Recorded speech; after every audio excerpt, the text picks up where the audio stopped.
Some wounds do not begin with you. Some fears arrive fully formed before you ever speak your first word. Anxiety with no clear source. Grief that appears without warning. A nervous system constantly preparing for danger, as if your body remembers events your mind never experienced. For thousands of years, ancient cultures believed trauma could echo through bloodlines like a signal moving across generations. Not just emotionally, but physically, spiritually, ritually. And strangely enough, modern science may be brushing against a similar idea. Researchers studying epigenetics have found that extreme stress can leave biological effects capable of influencing future generations.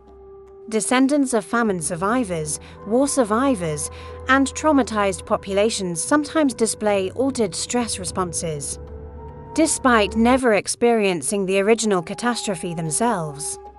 As if history leaves fingerprints on the nervous system. As if the body remembers what the mind cannot explain. But long before laboratories existed, ancient civilizations developed something unusual in response to suffering: rhythm rituals, ceremonial movement, trance dances, breath rituals. Percussive footwork across continents separated by oceans and centuries. Humanity repeatedly discovered the same strange formula: movement plus rhythm equals. Transformation, African trance ceremonies, Sufi whirling, indigenous stomp dances, shamanic. Drumming rituals. Martial dances like Capoeira disguised as performance while secretly preserving survival knowledge beneath the rhythm itself. Again and again, the pulse appears. Not as entertainment, as medicine. Because rhythm changes the body. A repetitive beat can override mental chatter. Breathing begins synchronizing with movement. Muscles loosen. Emotional suppression weakens. The nervous system enters a different state entirely. And when that happens, buried things tend to rise. Grief, fear, rage, memory. Not always visual memory. Sometimes the body speaks through sensation first. Tightened jaws. Trembling hands. Sudden tears that seem older than the present moment itself. Somatic practitioners sometimes describe this as stored survival energy finally releasing from the body. Ancient cultures may have called it spirit release. Different language. Possibly the same phenomenon. Because the human body is not just flesh and bone. It is an archive. Every generation leaves impressions on the next. Survival patterns. Hypervigilance. Fear responses. Emotional conditioning pass like invisible inheritance. And most people never realize they are carrying emotional weight that may not have originated with them. But what if movement can interrupt the cycle? What if rhythm can reorganize the nervous system itself? What if dance was never merely artistic expression? What if it was survival technology? There is a reason nearly every civilization in human history created rituals involving percussion, synchronized movement, and trance-like repetition. The pulse changes people. This is where somatic alchemy begins. Not with endless analysis, not with intellectual theories, but with the body, with breath, with movement, with impact. Because during overwhelming experiences, human beings often suppress natural responses in order to survive. Fight becomes frozen. Fear becomes trapped. Emotion becomes compressed beneath functionality. The body survives the moment. But the nervous system never fully exits the emergency. So the tension remains, quietly looping beneath everyday life, until something interrupts it. This may explain why ritual movement appears again and again during periods of collective suffering throughout history. Communities devastated by war, displacement, or catastrophe often turned toward synchronized rhythm, drumming, chanting, and ceremonial dance. Not after healing occurred, but in order to create healing itself. The ritual became a pressure valve for collective pain. And perhaps this is why modern society feels strangely disconnected. We inherited stress without inheriting the rituals designed to release it.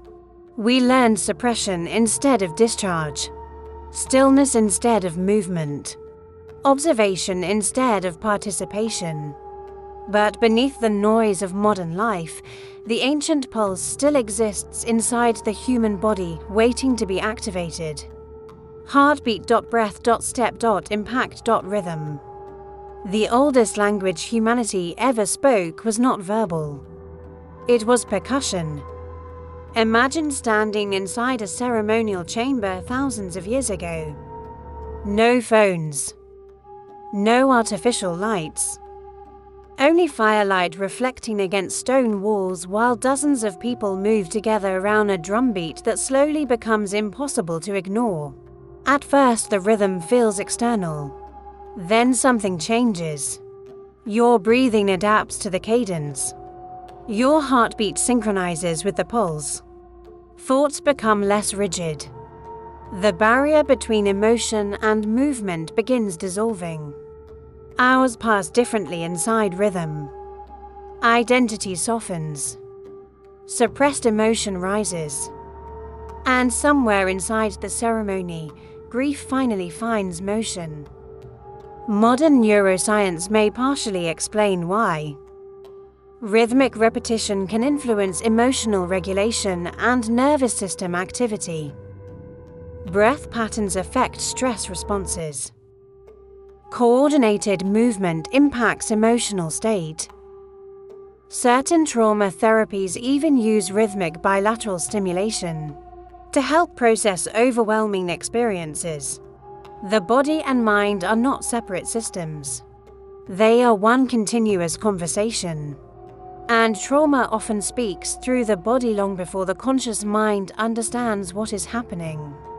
This is why stress tightens the shoulders. Why fear changes breathing patterns instantly.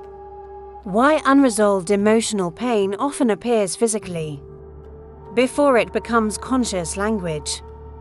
The nervous system records everything. Not like a camera. More like tension carved into muscle memory. Some somatic theorists believe the body stores incomplete defensive responses, almost like unfinished electrical signals trapped in a circuit. The danger ends, but the body never fully receives the message. So the alarm continues quietly in the background. And rhythm appears uniquely capable of interrupting that loop. Because rhythm forces presence. You cannot fully disappear into anxious thought while your body is locked into repetitive movement and breath synchronization. Eventually, the analytical mind loosens its grip. Awareness shifts downward into the body itself. This may be why ancient traditions treated rhythm almost like a doorway. Certain states of consciousness become easier to access through synchronized movement and sound. Even modern concerts accidentally recreate fragments of this ancient mechanism. Thousands of strangers moving together beneath bass frequencies strong enough to vibrate the chest cavity itself. An ancient ritual hidden inside modern entertainment. But long before festivals and stadiums existed, movement often carried survival significance. Capoeira emerged partially as disguised resistance. A martial system hidden inside dance.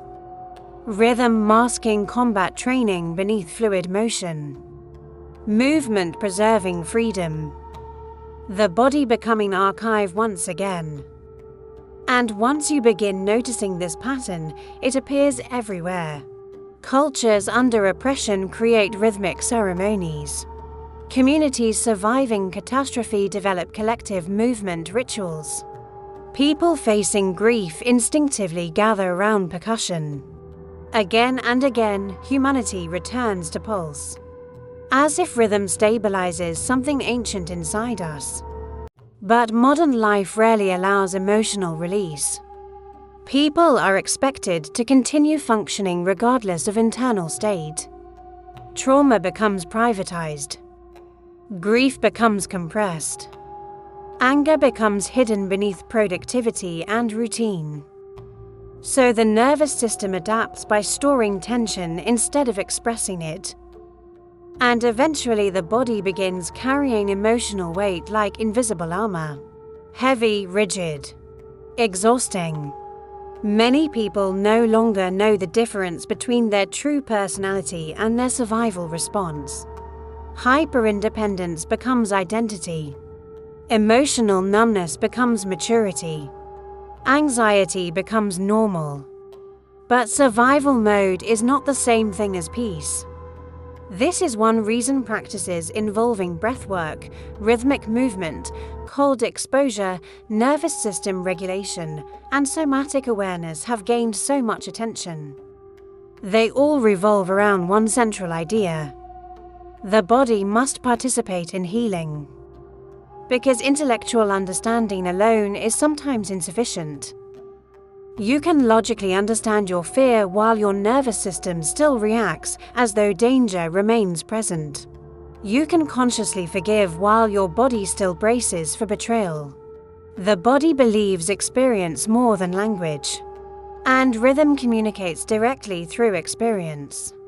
Humans are rhythmic organisms. Heartbeat breath.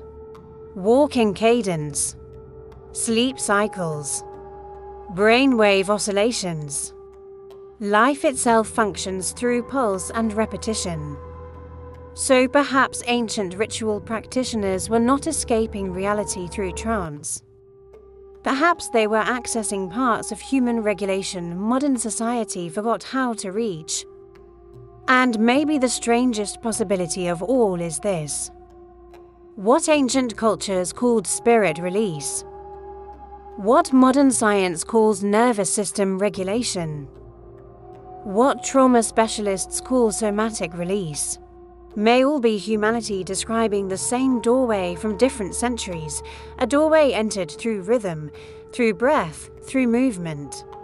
Through the ancient pulse still beating beneath every human being alive today, the ceremony never disappeared, the body simply waited for us to remember it.